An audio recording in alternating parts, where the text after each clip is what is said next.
नमस्कार साथियों, स्वागत है आप सभी का अपने YouTube चैनल पर।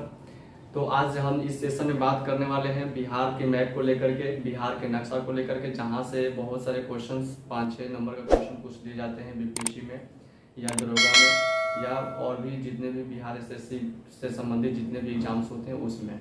तो बिहार को लेकर के उनसे डिस्ट्रिक्ट से संबंधित हर सारे क्वेश्चन उसमें 2-3 नंबर का तो आ ही जाते हैं। बीपीएससी में ऐसा देखा गया है कि लगभग 4-5 नंबर का क्वेश्चन पूछ ही देते हैं। दरोगा में भी लगभग 2-3 नंबर का, 4-5 नंबर का तो पूछ ही देते हैं। ठीक है, तो इसको हमने ध्यान में रख करके हम लोग आज बिहार को ध्यान में रखकर आज स्टडी करेंगे।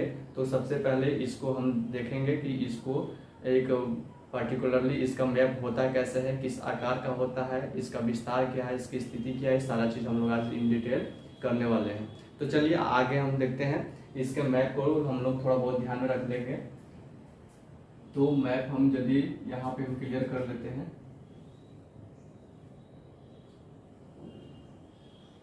ये रफ इमेज ही होगा।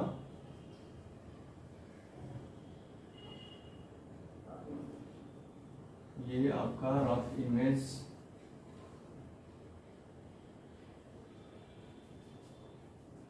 चलिए, ये आपका बिहार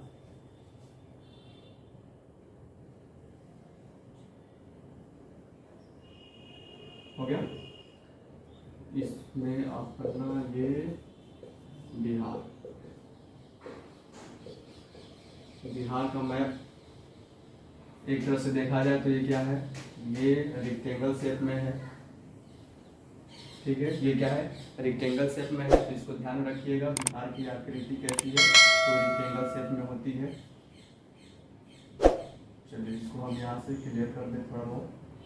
हाँ, ये रेक्टेंगल शेप में है। शेप की बात करें, ये है रेक्टेंगल। ठीक है, यानी आकार इसका कैसा होता है, ये आयताकार होता है। ठीक है, ये लगभग बिहार का मैप है।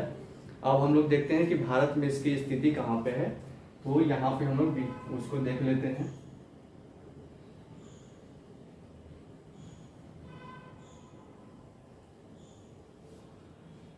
ये हो गया अपना प्यारा सा इंडिया।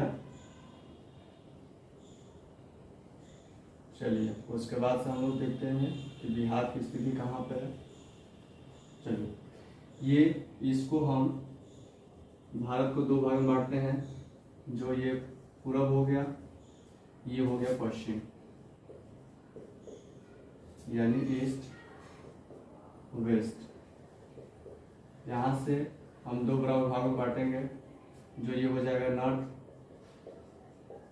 यानी उत्तर, ये हो गया दक्षिण यानी साउथ।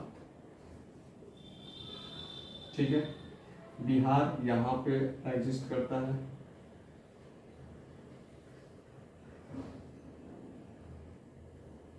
ठीक है, ये बिहार है। अब ये बिहार है तो यहाँ से ऊपर जाएंगे तो उत्तर होगा, यहाँ से ऐसे जाएंगे तो क्या होगा, पूरब होगा। ठीक है, ये पूरब साइड है। यहाँ पे मैंने, चलिए यहाँ पे देख लीजिए पूरब। ठीक है, ईस्ट। तो इधर जाएंगे तो क्या होगा, ईस्ट। ऊपर जाएंगे, यहाँ से ऊपर जाएंगे तो क्या होगा, नॉर्थ। तो नॉर्थ पूर्व यानी नॉर्थ यानी उत्तर पूर्व में है। तो इसको हम क्या बोल सकते हैं, उत्तर पूर्व। ठीक है, उत्तर पूर्व में भारत की स्थिति है। कहाँ पे, भारत में। हाँ, इसमें यहीं पे थोड़ा बात कर लेते हैं कि इंडिया का जो मैप है उसमें कितना % क्षेत्रफल कवर करता है। तो ये यहाँ पे लगभग 2.6%। ठीक है, 2.6% ये एरिया को कवर करता है पूरे इंडिया का। ठीक है, इसको याद रखेंगे। चलिए आगे बात करते हैं। तो यहाँ पे हम इसको लिखते चले, बिहार की स्थिति तो यहाँ पे है उत्तर पूर्व में है। चलिए इसको मिटाते हैं। उसके बाद से हम लोग देखेंगे कि बिहार का विस्तार से लेकर के हर चीज। अब हम लोग सिर्फ और सिर्फ बात करेंगे बिहार को मैप के माध्यम से हम लोग समझते चलेंगे, इजीली याद होता चलेगा। चलिए ये क्लियर हो गया। यानी बिहार की स्थिति क्या है, उत्तर पूर्व है। ठीक है, ये बिहार का मैप दिख रहा है। बिहार का मैप दिखने से होता कैसा है, तो ये है रेक्टेंगल शेप में। ठीक है, तो इसका आकार कैसा है, तो इसका आकार है रेक्टेंगल शेप। आकार की बात करें तो ये है आयताकार। ठीक है, रेक्टेंगल। ठीक है, ये नॉर्थ ईस्ट। ठीक है, उसके बाद से ये क्षेत्रफल भारत का कितना क्षेत्रफल ये कवर करता है, तो ये 2.6 भारत का कुल क्षेत्रफल में 2.6% क्षेत्रफल को क्या करता है, कवर करता है। ठीक है, 2.6% क्षेत्रफल। चलिए इसकी बात हम लोग कर लें कि इसका विस्तार क्या है, तो इसका हम लोग विस्तार देखते हैं। देखिए, जैसे मान लीजिए ग्लोब है, ग्लोब पे हम देखेंगे तो क्या है, इसकी स्थिति क्या है। तो ये हो गया, आपको पता होगा, इसको बोलते हैं इक्वेटर। ठीक है, जिसको बोलते हैं विषुवत रेखा, इक्वेटर लाइन या भूमध्य रेखा। इसको भूमध्य रेखा बोलते हैं। भूमध्य मतलब पृथ्वी के जो भूमि है उसको दो भागों में बांटता है, इसीलिए उसको क्या बोलते हैं, भूमध्य रेखा बोलते हैं। चलिए, इसके ऊपर यहाँ से एक लाइन गुजरती है जिसको बोलते हैं कर्क रेखा, tropic of Cancer line. Tropic of Cancer line, जिसको क्या बोलते हैं, कर्क रेखा। ठीक है, चलिए यहाँ की बात नहीं करना है, लेकिन यहाँ पे थोड़ा याद करने के लिए बता देते हैं। इसको बोलते हैं मकर रेखा। ठीक है, ट्रॉपिक ऑफ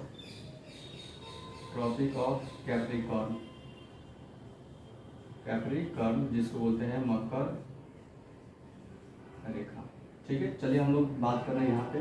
तो भारत की स्थिति यहाँ पे कहाँ है, पहले भारत की देखते हैं, उसके बाद बिहार की देखेंगे। तो देखिए, ये है अपना भारत।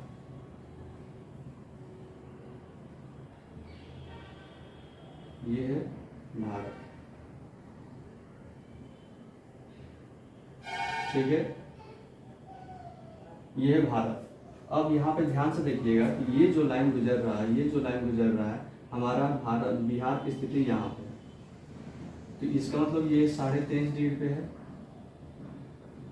ठीक है, 23.5 डिग्री कर्क रेखा, यानी 23.5 डिग्री से ऊपर है।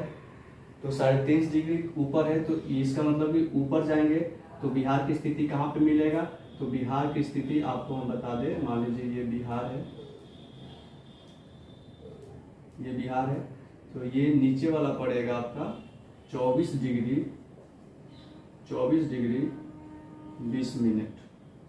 ठीक है, यानी 23.5 डिग्री से जैसे ऊपर जाएंगे तो क्या पड़ेगा हमको, 24 डिग्री 20 मिनट। फिर उसके बाद से जाएंगे तो 7 डिग्री बढ़ जाता है और ये हो जाता है 27 डिग्री 3 मिनट।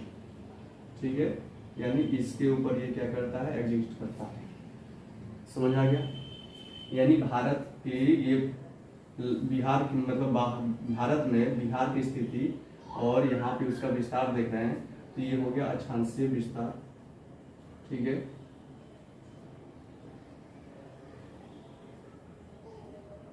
अक्षांश। ठीक है, तो ये हो गया उत्तरी अक्षांश। क्यों, क्योंकि यहाँ से हम उत्तर बोलते हैं। ठीक है, और यहाँ से हम नीचे बोलते हैं। यहाँ भारत में भी देखते हैं तो भारत के भी उत्तर में है, तो इसलिए ये हो जाएगा उत्तरी अक्षांश। ठीक है, ये बात समझ में आ गया। चलिए आगे बढ़ते हैं, इसको मिटाते हैं। तो हमने भारत का बिहार का विस्तार भी देख लिया, कहाँ से कितना डिग्री तक ये आता है। तो बिहार का विस्तार देखते हैं। तो बिहार का विस्तार की बात करते हैं तो ये है 27 डिग्री 24 डिग्री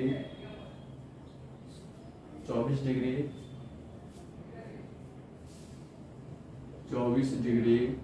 ठीक है, 20 मिनट। ठीक है, उत्तरी अक्षांश।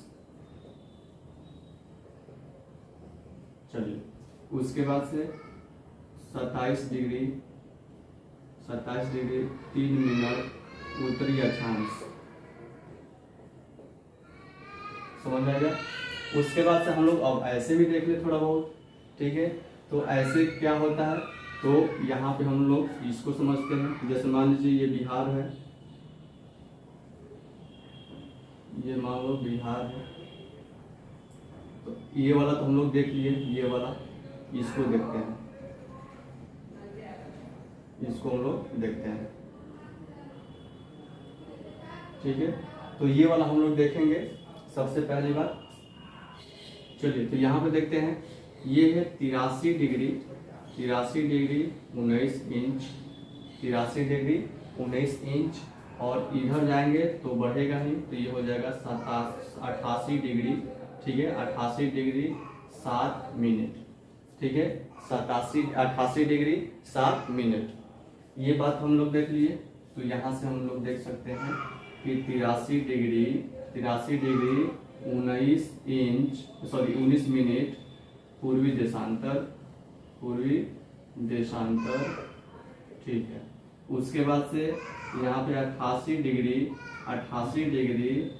7, ठीक है, 88 डिग्री 7 पूर्वी देशांतर, ठीक है। ये क्लियर हो गया। यानी भारत बिहार का विस्तार हम लोग देख लिए। 24 डिग्री 20 मिनट उत्तरी अक्षांश, 27 डिग्री 3 मिनट उत्तरी अक्षांश। और पूर्वी देशांतर की बात करें तो 83 डिग्री 19 मिनट पूर्वी देशांतर, 88 डिग्री 7 मिनट पूर्वी देशांतर। ये हम लोगों ने बिहार की स्थिति देख लिया। क्या है ये, तो नॉर्थ पूर्व में है, ये आयताकार में है, ठीक है। भारत का क्षेत्रफल का पूरा कवर कितना करता है, तो 2.6% क्षेत्रफल को कवर करता है। उसके बाद भारत का विस्तार के रूप में देखते हैं तो 24 डिग्री 20 मिनट उत्तरी अक्षांश। उसके बाद से 27 डिग्री 3 मिनट उत्तरी अक्षांश। उसके बाद से 83 डिग्री 19 पूर्वी देशांतर, 88 डिग्री 7 मिनट पूर्वी देशांतर। इसको आप लोग थोड़ा बहुत मैप में देख लीजिएगा बढ़िया से, तो याद हो जाएगा। 1-2 बार प्रैक्टिस कर लीजिएगा इस तरह से, तो याद हो जाएगा इजीली, ठीक है। चलिए आगे बढ़ते हैं। तो अब हम लोग देखते हैं थोड़ा बहुत इसके हिस्टोरिकल बैकग्राउंड को देख लें, उसके बाद से हम लोग आगे बढ़ेंगे, ठीक है। तो हिस्टोरिकल बैकग्राउंड में हम लोग बात करेंगे, इतिहास की बात करेंगे कि बिहार कैसे कैसे बना, क्या चीज़ है, इसके लिए हम लोग आगे देखेंगे। तो चलिए इसकी बात करते हैं। हिस्टोरिकल बैकग्राउंड क्या है, तो सबसे पहले अंग्रेजों के ज़माना हुआ करता था, ये तो सभी को पता है। तो हुआ क्या कि जब लॉर्ड कर्जन आया, तो लॉर्ड कर्जन ने ये बोला कि अपने प्रशासनिक क्षेत्र को अच्छे से चलाने के लिए हम इसका क्या करेंगे, खंडित करेंगे। यानी बंगाल भी पहले अपने में था, बांग्लादेश भी अपने में था पहले, बिहार, झारखंड और उड़ीसा ये सब एक में था पहले। तो लॉर्ड कर्जन ने बोला कि हम अपने प्रशासनिक व्यवस्था को सही से सुचारू रूप से चलाने के लिए हम क्या करेंगे, इसका खंडित करके बहुत अच्छे से चलाएंगे। अदरवाइज ये बहुत क्या हो जा रहा है, बड़ा हो जा रहा है प्रशासनिक क्षेत्र, जिसको संभालना बहुत ही मुश्किल हो जा रहा है। तो ऐसे में क्या हुआ कि 1905 में उन्होंने क्या कर दिया, बंगाल का विभाजन कर दिया, ठीक है। तो इस तरह से वहाँ के लोगों ने विद्रोह करना शुरू कर दिया, और विद्रोह इतनी तेज हो गई कि स्वदेशी आंदोलन का रूप ये ले लिया, ठीक है। और स्वदेशी आंदोलन का रूप ले लिया तो यहाँ पे बहुत सारे अंग्रेज इससे क्या हो गए, व्याकुल हो गए, परेशान हो गए, क्या गया जो हम लोग चाहते थे वो नहीं हो पाया, ठीक है। तो असल में जो लॉर्ड कर्जन था ना, वो चाहता था कि बंगाल का विभाजन हो जाएगा तो इधर बांग्लादेश मुस्लिम वर्ग अलग हो जाएंगे, और इधर बिहार, झारखंड और जो वेस्ट बंगाल वाले क्षेत्र हैं वो उधर हिंदू बहुल क्षेत्र है, तो हिंदू अलग हो जाएंगे। इससे उन लोगों में क्या होगा, मतभेद हो जाएगा, ठीक है। दूरियां भी बढ़ जाएगी। तो कहा जाता है कि जब दूरी बढ़ जाती है तो हर तरह से दूरियां बढ़ जाती है, ठीक है। तो इस तरह से कहीं ना कहीं मतभेद कराना चाहता था, और दो वर्गों में जो हिंदू मुस्लिम हैं उन लोगों में क्या करना चाहता, ये पूरी तरह से अलग करना चाहता था। तो इसीलिए उसके अंदर यही एक उद्देश्य था कि इसको हम लोग कर दें, ताकि हम लोग बहुत अच्छे से यहाँ पे और अच्छे से राज करेंगे। तो हालांकि ऐसा हुआ नहीं। जब स्वदेशी आंदोलन शुरू हो गया तो अंग्रेजों के जितने भी सामान थे, अंग्रेजी जितने भी सामान थे, उनका बहिष्कार करना शुरू कर दिया गया। और उसके बाद से दुकानों में जितने भी अंग्रेज द्वारा बनाए गए जितने भी सामान हुआ करते थे, खाने से लेकर के, बोलने पीने से लेकर के, उसका बहिष्कार होने लग गया। ऐसे में देखने की वजह से उसके बाद क्या हुआ कि अंग्रेजों ने क्या किया कि दिल्ली में शाही दरबार बनाना का आयोजन करना शुरू कर दिया, और दिल्ली में शाही दरबार लगाना शुरू किया। उसके बाद से उन्होंने ये कहा कि नहीं, बंगाल का विभाजन जो है उसको खारिज किया जाता है, रद्द किया जाएगा, अब बंगाल का विभाजन नहीं होगा। ठीक है, लेकिन कहीं ना कहीं हमारे जो बहुत अच्छे जो नेता थे, बहुत बड़े बड़े जो नेता थे, वो चाहते थे कि हाँ सच में बिहार को एक अलग कर दिया जाए, ताकि हम लोग की सुविधा हो जाए और इन लोग के प्रभाव से थोड़ा हम लोग कम, मतलब इन लोग का प्रभाव थोड़ा हम लोग पे कम रहे। तो ऐसे में जो नेता आते हैं निकल कर के, डॉक्टर सच्चिदानंद सिन्हा जी और डॉक्टर राजेंद्र प्रसाद जी और भी ऐसे बहुत सारे नेता जो थे, उनका योगदान से बिहार को अलग कर दिया गया। ठीक है, तो ऐसे में एक घोषणा किया गया। ठीक है, तो घोषणा किया गया कि 12 दिसंबर 1911 को घोषणा कर दिया गया। ठीक है, क्या चीज? 12 दिसंबर 1911 को क्या कर दिया जाता है? घोषणा कर दिया जाता है दिल्ली के शाही दरबार में कि हम लोग बिहार को अलग, हम लोग अपना एक राज्य के रूप में इसको लेंगे। ठीक है, तो ये 12 दिसंबर 1911 को क्या कर दिया गया? घोषणा कर दिया गया। उसके बाद से फिर 22 दिसंबर 1912 को अधिसूचना जारी किया गया। ठीक है, अभी ये पूरी तरह से बना नहीं है, अभी अधिसूचना जारी किया गया। तब से हम यहाँ पे 22 दिसंबर नहीं, 22 मार्च। ठीक है, तो 22 मार्च, तब से हम लोग 22 मार्च को बिहार दिवस के रूप में हम लोग मनाते आते हैं, अभी तक मना रहे हैं। तो ये 22 मार्च को अधिसूचना जारी कर दिया गया। उसके बाद से फाइनली यहाँ पे 1 अप्रैल 1912 को ये राज्य का गठन हो गया। ठीक है, राज्य का गठन हो गया। ठीक है, 1 अप्रैल 1912 को क्या हो गया? राज्य का गठन हो गया। 12 दिसंबर 1911 में क्या किया गया? घोषणा किया गया। उसके बाद से 22 मार्च 1912 को अधिसूचना जारी किया गया। उसके बाद से 1 अप्रैल 1912 को ये बिहार राज्य गठित हो गया। चलिए, बिहार राज्य तो गठित हो गया, इसको आप लोग देख सकते हैं। चलिए,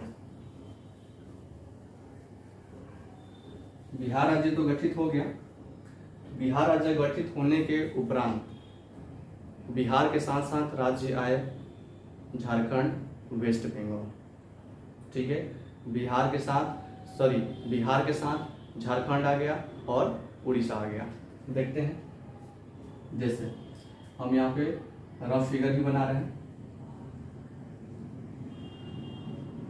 इसको मिटा देते हैं ऊपर, यदि आप लोग लिख लिए हो तो। चलिए देखते हैं क्या है इसमें। जैसे मान लीजिए ये भारत हो गया, ये हो गया बिहार, इधर से हमको मतलब नहीं है, बिहार से मतलब है। ठीक है, चलिए, ये हो गया बिहार, ये हो गया झारखंड, अभी का बता रहे हैं, ये हो गया आपका वेस्ट बंगाल, और ये हो गया उड़ीसा। ठीक है, ऐसे समझिए। अब हम इसको क्या कर रहे हैं? मिटा रहे हैं, इसके बॉर्डर वाले को मिटा रहे हैं। इसलिए मिटा रहे हैं ताकि आप लोगों को समझ में आ जाए कि हाँ सच में बिहार कितना बड़ा था। ठीक है, ये बिहार है, ये इतना बड़ा बिहार था अपना। ठीक है, तो इसमें क्या हुआ कि यहाँ से जो उड़ीसा है ये बोला कि भाई हम ब्रेकअप कर रहे हैं। कब ब्रेकअप किया? 1 अप्रैल 1936 को। ठीक है, 1 अप्रैल 1936 को इसने क्या कर दिया? बिहार झारखंड से क्या हुआ? ब्रेकअप कर लिया। यानी अभी ये बिहार है यहाँ पे पूरी तरफ। ठीक है, ये भी बिहार ही था, तो ये बन गया उड़ीसा। बेचारा ये बिहार से ब्रेकअप करके अलग निकल गया। ठीक है, या निकल गई, आप बोल सकते हैं। चलिए, याद रखिएगा ये डेट को। उड़ीसा राज्य का गठन, उड़ीसा राज्य का गठन, यानी उड़ीसा एक अलग राज्य के रूप में निकला। ठीक है, उसके बाद से कालांतर में आगे समय जैसे जैसे आया, उसके बाद से झारखंड भी क्या हुआ, बेचारा बिहार से अलग हो गया, ये भी ब्रेकअप कर लिया। झारखंड कब, तो झारखंड आता है 15 नवंबर 2000, ठीक है। 15 नवंबर 2000 को ये भी बेचारा ब्रेकअप कर लेता है।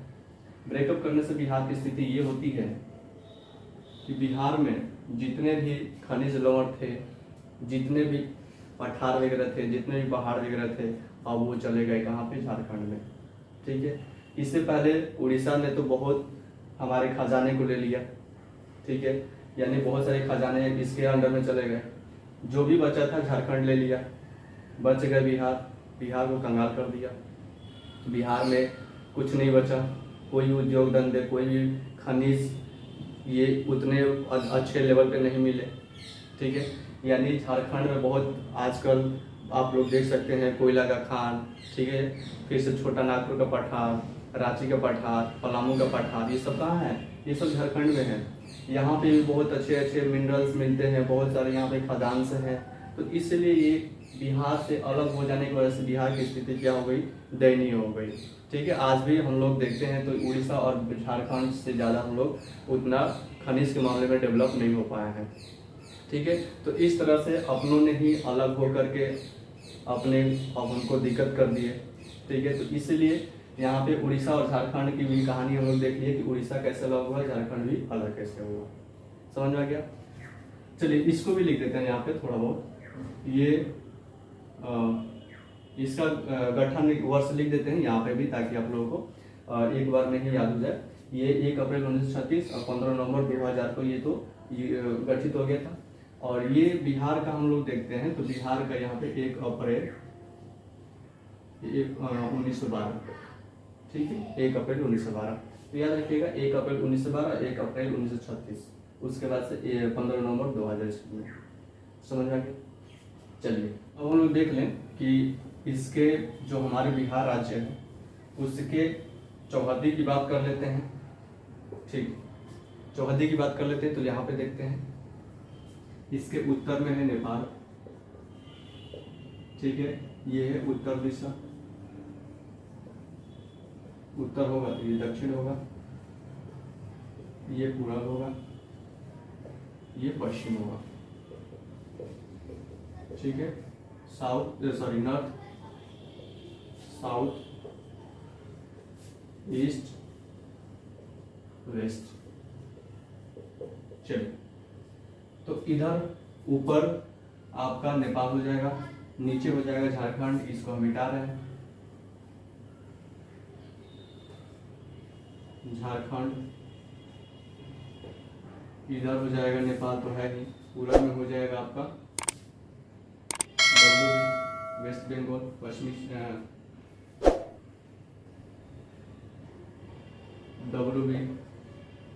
पश्चिम बंगाल, ठीक है, पश्चिम बंगाल। उसके बाद से इधर उत्तर प्रदेश, ठीक है, उत्तर प्रदेश, ये है बिहार का चौहद्दी, ये आप लोग देख सकते हैं। उत्तर में नेपाल, दक्षिण में झारखंड, पूरब में वेस्ट बंगाल, पश्चिम में उत्तर प्रदेश। चलिए देखते हैं नेपाल के साथ बिहार के कौन कौन से जिले इसको बॉर्डर शेयर करते हैं। तो यहाँ पे हम लोग देखते हैं, यहाँ पे देख लेते हैं, एक ऐसा ही बना करके, ताकि आप लोगों को भी क्लियर होता जाए। चलिए हम इतना ही बना रहे हैं। चलिए यहाँ पे देख लीजिए, ये हो गया आपका पश्चिमी चंपारण, ठीक है, ये आपका हो गया पश्चिमी चंपारण, पश्चिमी चंपारण,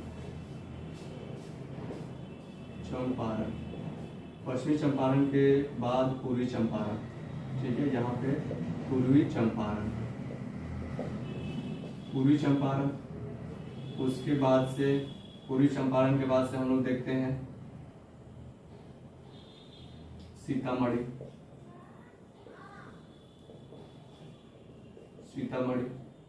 उसके बाद से यहाँ पे मधुबनी, उसके बाद से सुपौल, उसके बाद से यहाँ पे सुपौल के बाद से अररिया, उसके बाद से यहाँ पे किशनगंज।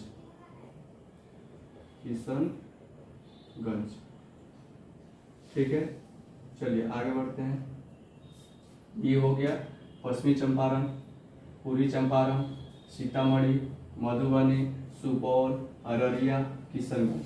यहाँ पे याद रखिएगा ये है शिवहर, ये है शिवहर, लेकिन शिवहर नेपाल से बॉर्डर शेयर नहीं करता है, इसलिए इसको हमने नहीं लिखा है। ठीक है, तो ये है शिवहर, समझ आ गया। चलिए आगे बढ़ते हैं।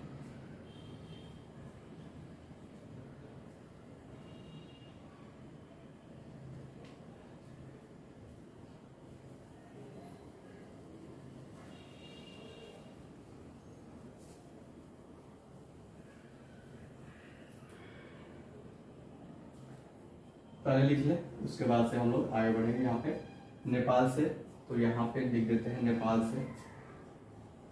नेपाल से जो बॉर्डर शेयर करते हैं, ठीक है, जो सीमा बनाते हैं, नेपाल से सीमा बनाने वाले राज्य, सॉरी जिला। ठीक है, आ जाएगा पश्चिमी चंपारण,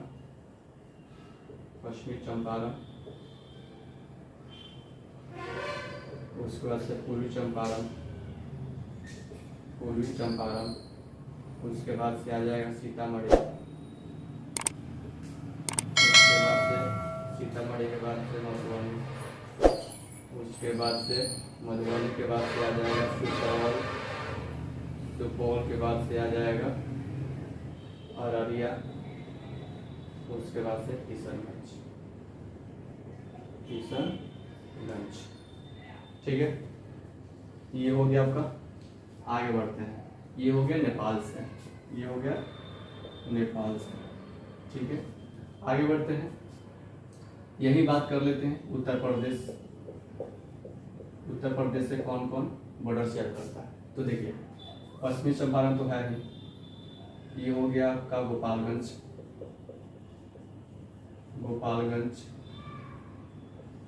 उसके बाद से गोपालगंज के बाद से ये हो गया सिवान, ये हो गया सारण। ठीक है, सारण, उसके बाद से यहाँ पे सारण के बाद से भोजपुर। ठीक है, भोजपुर के बाद यहाँ पे बक्सर आ जाता है, यहाँ पे कैमूर आ जाता है। ठीक है, और यहाँ पे रोहतास आ जाता है। रोहतास को हम लोग थोड़ा देखेंगे, इसका ऐसे आता है, यहाँ पे हल्का सा टच करते हैं। तो ये उत्तर प्रदेश से हैं, गोपालगंज, सिवान, ये पहले पश्चिमी चंपारण, गोपालगंज, सिवान, सारण, उसके बाद से भोजपुर, बक्सर, कैमूर, उसके बाद से रोहतास। ये सभी उत्तर प्रदेश से बॉर्डर शेयर करते हैं। ठीक है, उसके बाद से हम लोग आगे बढ़ेंगे। तो ये हो गया नेपाल, ये हो गया उत्तर प्रदेश। इधर देख लेते हैं वेस्ट बंगाल। तो वेस्ट बंगाल की तरफ हम लोग देख सकते हैं,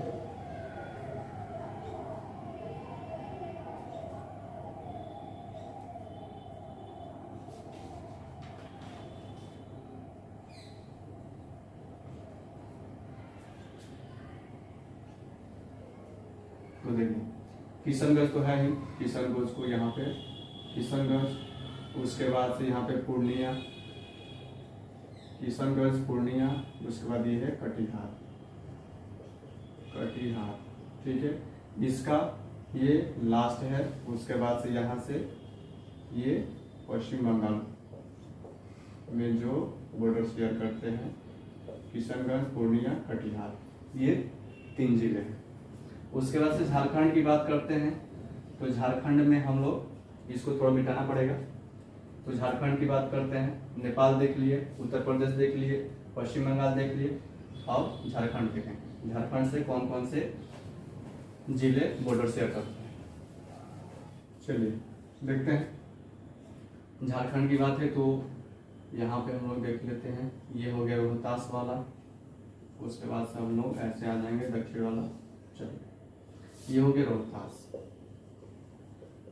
ठीक है। रोहतास के बाद औरंगाबाद, औरंगाबाद, उसके बाद गया, उसके बाद से नवादा, उसके बाद से जमुई, उसके बाद से बांका, उसके बाद से भागलपुर, उसके बाद से कटिहार, ठीक है। ये हो गया झारखंड। झारखंड से कौन कौन? रोहतास, औरंगाबाद, गया, नवादा, जमुई, बांका, भागलपुर और ये है कटिहार, ठीक है। इस तरह से आप लोग याद कर लीजिएगा तो बेहतर रहेगा।